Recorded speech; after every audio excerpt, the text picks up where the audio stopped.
Opa, economia! E agora? Agora vamos falar sobre os direitos no que diz respeito da hora de se investir na área de saúde, se criar um negócio, se criar uma empresa. E a gente tem um convidado especial aqui no programa hoje, o Tayan Fernando Ferreira, advogado especialista em direito da saúde, vai nos ensinar muita coisa. Tayan, muito obrigado, viu, pela sua presença aqui comigo hoje para a gente falar de um assunto muito importante, porque quem está na área de saúde tem que ter muito cuidado para não ferir direitos, para não entrar ali aquele lugar do outro, né? Não respeitar o outro, né? Muito obrigado pela oportunidade e obrigado, espectadores, também pela oportunidade de estar falando com vocês. Fabiana, a questão de saúde, né, empreender na área de saúde, além de uma missão, né, que essas pessoas têm de cuidar da gente, de trazer esse cuidado, mas além do mais, elas têm que ter muito cuidado também com a profissão, porque um erro pode cometer a morte do paciente ou do cliente dele. Ou seja, cuidando do paciente, mas se cuidando, né, para não ter problema também no que diz respeito a isso. E aí, a gente preparou um programa muito especial para você que está acompanhando a gente aqui no canal Viver Brasil, e eu quero muito falar para você que é da área de saúde, está investindo na área de saúde, é um profissional médico ou não médico, daqui a pouquinho o doutor Tayan vai falar para a gente. Agora, doutor, basicamente, quais são os cuidados básicos, são vários, eu sei, que a pessoa tem que já se atentar na hora de abrir uma empresa na área de saúde? Primeira coisa é contratar um advogado, porque o advogado, eu costumo dizer que ele cheira problema. E por ele ter essa expertise de verificar problemas, ele vai te auxiliar em todas as etapas do seu negócio, te informar, te trazer um conjunto de práticas para evitar que tenha um procedimento judicial. Mas, tendo o procedimento judicial, ele vai trabalhar para tentar reduzir os riscos. Na hora de empreender no negócio, na área de saúde, é muito importante verificar com o cliente, informar o cliente sobre todos os riscos e ter um termo de consentimento livre e esclarecido, bem elaborado. Esse termo de esclarecimento, livre e esclarecido, é uma exigência legal e não tê-lo pode ocasionar problemas gravíssimos judiciais e até mesmo na área do seu conselho de profissional. Pois é, aí a gente está falando de profissionais, como eu falei aqui, né? Médicos, enfermeiros... Odontologistas, biomédicos, e, enfim. Existe uma disputa judicial até onde pode um biomédico, um odontologista, mas não é o nosso caminho, quais os procedimentos que cada um... Mas aqui não é o momento da gente conversar sobre isso. Mas todos eles, quase todos os conselhos em suas resoluções seguem padronizadamente quase que a mesma cartilha. Agora, doutor, é muito comum, hoje a pessoa vai fazer um trabalho, né, seja qual trabalho as pessoas estão brincando ou atuando como influenciadores digitais, né? Estão ali com a cara no mundo, na janela ali da internet, no Instagram, no Facebook e outras redes sociais, mas o Instagram é a mais famosa. E aí hoje, você me contava aqui antes da gente começar o programa, que uma prática que a gente vê todos os dias nas redes sociais, do antes e depois de um procedimento, ela é uma prática ilegal, né? Curioso isso. Pois é, eu sendo membro do Tribunal de Ética da OAB daqui de Minas Gerais, eu costumo brincar que, por a gente ter muito esse conhecimento dessas coisas, para a gente até mesmo julgar os nossos colegas. existe uma diferença que a legislação dos conselhos profissionais seguem de propaganda e marketing. Ok. Marketing é um conjunto de práticas de comunicação. E propaganda é venda direta. Venda o divórcio, portanto, como existe nos Estados Unidos, o que é vedado para médico odontologista, essa propaganda. Mas muitos deles têm vedações no cronograma de marketing dele.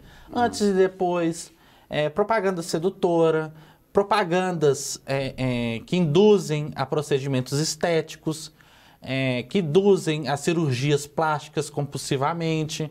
Então, o Conselho de Medicina ele tem essas variáveis, no caso de cirurgia plástica, e odontologia e etc. também. Então, assim, ele tem que tomar muito cuidado, porque quando isso der errado, um advogado bem instruído, ele vai juntar aqueles número de publicações, de postagem, e elaborar uma forma de que a gente chama de propaganda sedutora. Você está seduzindo o público a fazer procedimentos estéticos, a fazer cirurgias plásticas demasiadamente. Pois é, e a gente está falando sobre essa questão do antes e depois. Ela é proibida ou não? Ela é uma prática que deve ser, de certa forma, evitada ou ela é ilegal? Pois é, para os médicos e odontologistas é ilegal. O Conselho de Medicina e o Conselho de Odontologia Federal proíbem, expressamente proibido antes e depois, em rede social. Mas existem outros, por exemplo, o Conselho de Nutrição permite o antes e o depois. E, salvo engano, de biomedicina. Mas a gente tem que fazer uma reflexão. Essa reflexão é muito importante porque se você pega lá, né? Todos os seus pacientes que passam lá, você coloca um antes e depois, antes e depois. Qual a mensagem que você está transferindo para um público que está chegando para a sua rede social? Que eu consigo operar milagre, eu consigo fazer que esse procedimento dê certo para todo mundo. E não é verdade. Todos os procedimentos têm risco. Por exemplo, a depilação a laser, ela não pega em cabelo louro, não pega em cabelo branco. Então, existem riscos e falhas nas tecnologias que existem. Então, é muito importante que ele tenha muito cuidado, porque ele está chamando para si uma responsabilidade que é prejudicial no momento de um contencioso jurídico. Ou seja, às vezes você está lidando ali com uma questão médica e hoje há uma judicialização na medicina, né, de certa forma. Vários processos, né, de erros de operações, erros cirúrgicos. Tem um dado, inclusive eu gostaria de trazer esse dado aqui, mas estava lendo para a gente conversar aqui no programa, o quanto que a cirurgia plástica tem sofrido com isso, né? Com as falhas que geram processos e mais processos. Eu lembro de conversar com um médico cirurgião plástico, e ele me falava uma coisa que tem todo sentido. Ele falava que antigamente se tinha na medicina o médico cirurgião plástico e ele se dedicava àquilo. E que o grande problema hoje é que muitos outros profissionais foram para a cirurgia plástica. O dentista hoje faz uma cirurgia plástica, quando ele muda a face da pessoa a partir da arcada dentária. Esse leque aberto é ao mesmo tempo um leque de oportunidade para várias profissões, mas pode ser uma armadilha, uma pegadinha que pode gerar um problema como esse que você acabou citando. O CNJ, o Conselho Nacional de Justiça, ele tem um número que é muito legal. Desde 2012 até 2022, que atualizou, né, com o ano passado, teve um aumento de 237% do número de ações nessa década. Ou seja, triplicamos o número de processos sobre o tema saúde. Pois é. Aí, o dado que eu estava buscando era exatamente esse. Então a gente tem 3 vezes mais. Que coisa absurda, doutor. Mas também não é absurdo, porque eu defendo muito a defesa do direito da pessoa. Uhum. O médico e os profissionais, eles têm os direitos e deveres, como também o paciente tem os direitos e deveres. Se não feri-los, não tem processo, não existe o porquê de ingressar com processo. Mas o número é um raio-x de que as relações andam conturbadas. Sim, andam muito conturbadas. Mas muita coisa que entra no meu escritório é disso.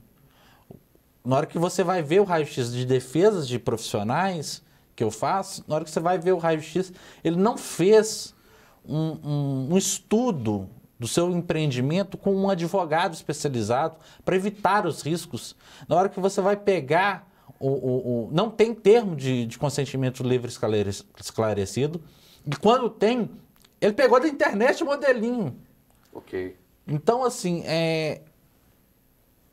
os médicos não estão tendo o mesmo cuidado que os nossos antepassados, que os nossos colegas antigamente tinham. Uhum. A legislação ela está avançando e ela está cada vez mais severa e mais rigorosa, complexa também, e por isso que a gente tem que ter um profissional gabaritado para isso. Legal. Doutor Tayan Fernando Ferreira, advogado especialista em direito da saúde. A gente vai para um intervalo.